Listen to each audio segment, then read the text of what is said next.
Assalamu alaikum wa rahmatullah, j'espère que tout le monde se porte bien. Aujourd'hui, nous allons continuer l'histoire de Maryam, Marie. Nous avions vu la dernière fois que Maryam appartenait à une famille exceptionnelle, la famille de Imran, et que Allah avait choisi cette famille pour en faire un exemple et un modèle pour l'humanité. Nous avions compris à quel point cette famille était unie, était solidaire, et qu'ils avaient pris soin de cette fille Maryam. Avant même sa naissance, sa maman avait un projet pour elle. Et c'est ça l'éducation des enfants. Un projet incroyable, celle d'en faire une femme vertueuse, une femme pieuse, de la mettre au service de sa religion, au service de la mosquée de l'époque à Jérusalem, à Nazareth.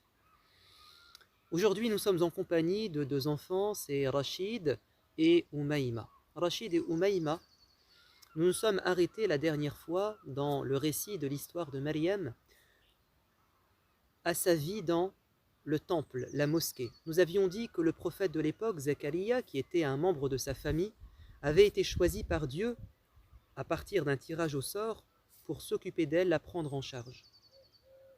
Qu'est-ce que faisait Maryam de ses journées? Elle passait ses journées à adorer son Seigneur, à jeûner, à prier, à invoquer Dieu, à faire ce qu'on appelle du dhikr, des belles paroles, où elle sent que Dieu est proche, elle lui parle, elle se confie à lui, elle exprime ses rêves. Pensez-vous qu'elle était triste?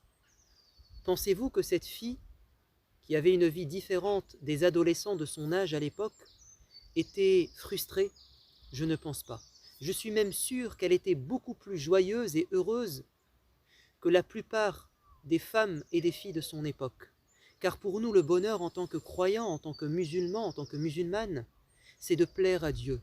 Quand on fait les choses pour Dieu, quand on se soumet à Dieu, on se sent extrêmement bien.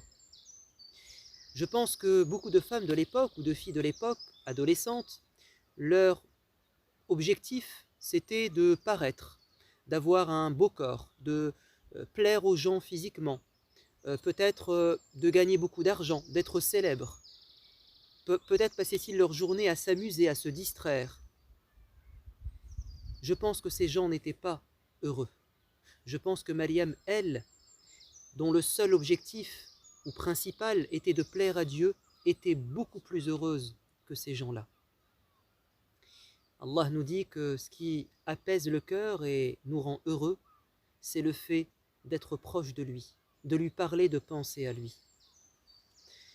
Et c'est pourquoi beaucoup de jeunes ne comprennent pas le choix que font leurs parents en les éduquant, en leur mettant des limites. Mais c'est en grandissant qu'ils se rendront compte que le projet de leurs parents, de les rendre des bons musulmans, de bonnes musulmanes, était le bon choix et ils les remercieront plus tard.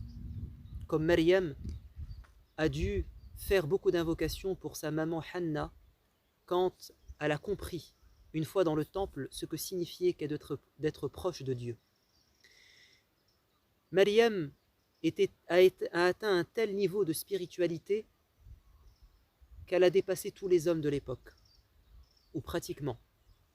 En tout cas, toutes les femmes étaient inférieures à elle dans la foi et dans la vertu. Allah a dit, les anges sont venus dire à Maryam, ô Maryam, Inna Allah astafaki, Allah t'a choisi, wa tahharaki, il t'a purifié, tu n'as plus de défauts.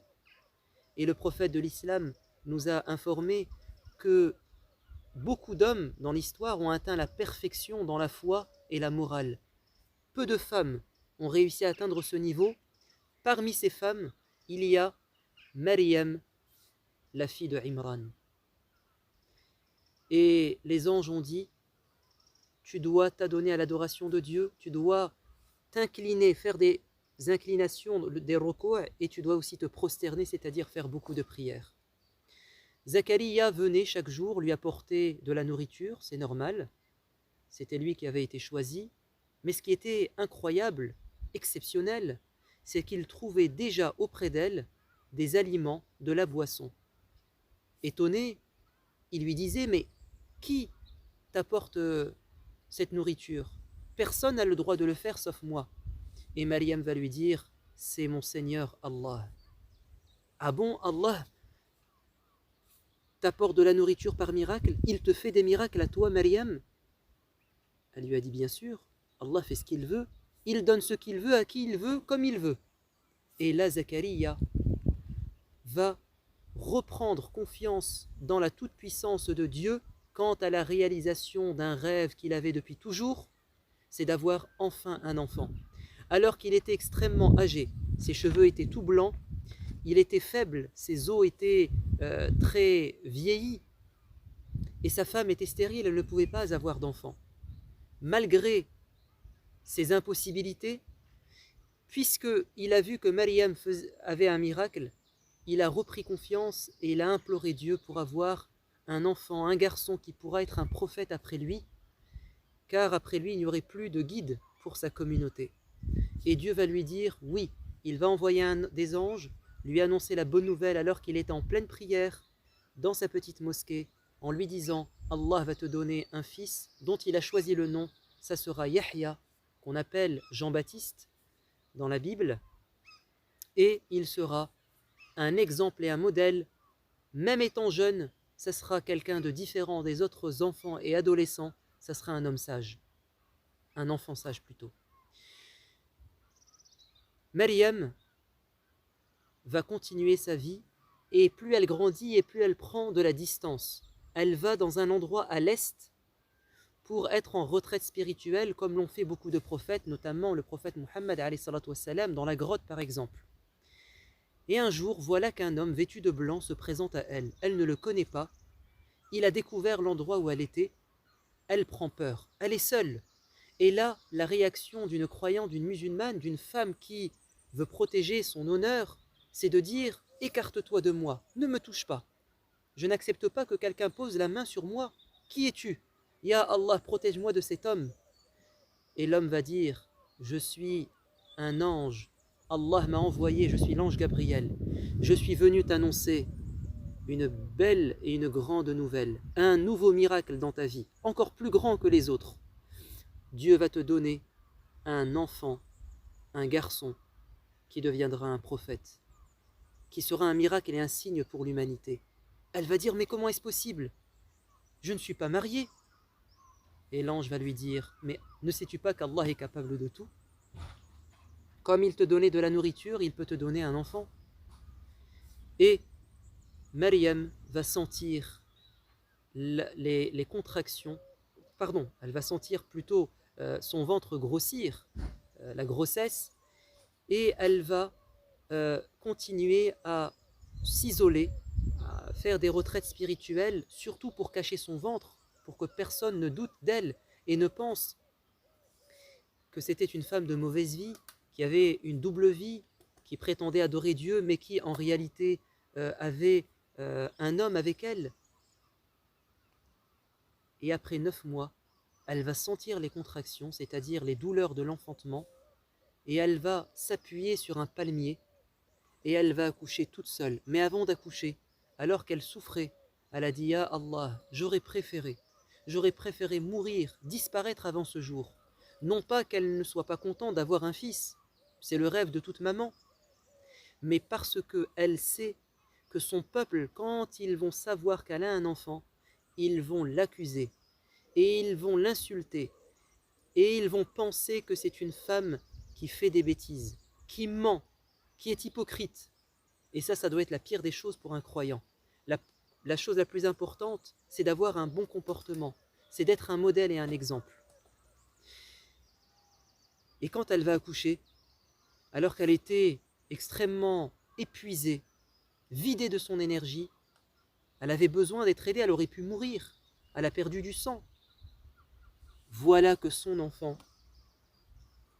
parle et lui dit « Oh maman, ne sois pas triste, bois l'eau qui est à tes pieds et secoue le palmier afin d'avoir des dattes. » Mais est-ce qu'une femme, ou même un homme, mais surtout une femme qui vient d'accoucher, est-ce qu'elle est capable, est-ce qu'on est capable, nous les humains, de secouer un tronc dont les racines sont profondément ancrées dans le sol? Mais ce n'est pas possible.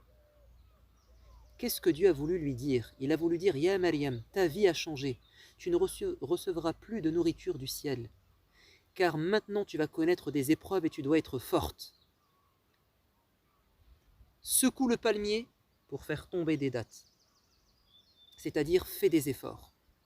Après avoir bu, avoir mangé, Dieu va lui dire, quand tu iras rencontrer ton peuple, n'essaie pas de répondre à leurs attaques. Parfois, il vaut mieux se taire et laisser les chiens aboyer. Mais indique avec ton doigt ton fils. C'est lui qui te défendra. Car évidemment, parfois il faut se taire, mais parfois il faut défendre son honneur. Et parfois c'est aux autres de nous défendre. Ça pourrait mieux passer. Bon, elle se présente devant son peuple. Évidemment, les gens sont choqués. Ils l'accusent en lui disant « Mais comment as-tu osé? Ton père était un homme bien, était un imam. Ta mère était une femme vertueuse. Comment as-tu pu faire ça ?» Et elle se suffisait d'indiquer son enfant. Et les gens lui disaient « Mais tu as perdu la tête après avoir perdu tes valeurs morales, ta vertu. Tu veux qu'on parle avec un enfant ?» Et là, le miracle incroyable va se produire. Isa va parler. Et il va défendre sa mère. Il va dire « Je ne suis pas le fils d'un homme, mais je suis la créature de Dieu. J'ai simplement une maman. Et Dieu m'a choisi comme prophète. Toute ma vie, je vais faire la prière, je vais aider les pauvres et je vais être quelqu'un de bien avec ma mère. J'aurai un excellent comportement avec ma mère. » Imaginez-vous que un enfant nous donne des leçons. On s'occupe de la santé de nos parents, puisque l'enfant a indiqué à sa maman la nourriture et l'eau, et on s'occupe aussi de l'honneur de nos parents. On ne doit pas accepter que nos parents soient insultés, soient moqués, ridiculisés, et on ne doit pas leur faire la honte. Vous savez ce qu'a dit le prophète bien-aimé? Il a dit, l'un des pires péchés, c'est de maudire tes parents. Ils ont dit, mais comment pourrions-nous faire cela? Ce n'est pas possible. Il a dit, si vous insultez les parents d'une personne, et lui, il insulte vos parents. C'est-à-dire que indirectement, vous avez poussé les gens à faire du mal à vos parents. Que pensez-vous donc de celui qui insulte de lui-même ses parents? Ça serait un péché encore plus grave. Donc, soyons comme Maryam, soyons comme Isa, sachons nous occuper de nos parents, sachons être des gens vertueux, sachons être de bons croyants. Que signifie le prénom Umayma? C'est le diminutif en arabe de c'est la maman, donc c'est la petite maman. Et certains disent que c'est un marteau. Et d'autres disent que Umayma, ça fait référence à un groupe de 300 chameaux. Quant à Rachid, ça vient de Roshd, qui signifie la maturité, l'intelligence, la sagesse, le fait d'être doué de bon sens. Et c'est apparu dans le Coran, dans la sourate Hud, quand le prophète Lot va dire à son peuple qui faisait des bêtises, n'y a-t-il pas parmi vous Rajulun Rashid, un homme doué de bon sens, qui fait marcher sa tête, qui fait preuve de sagesse?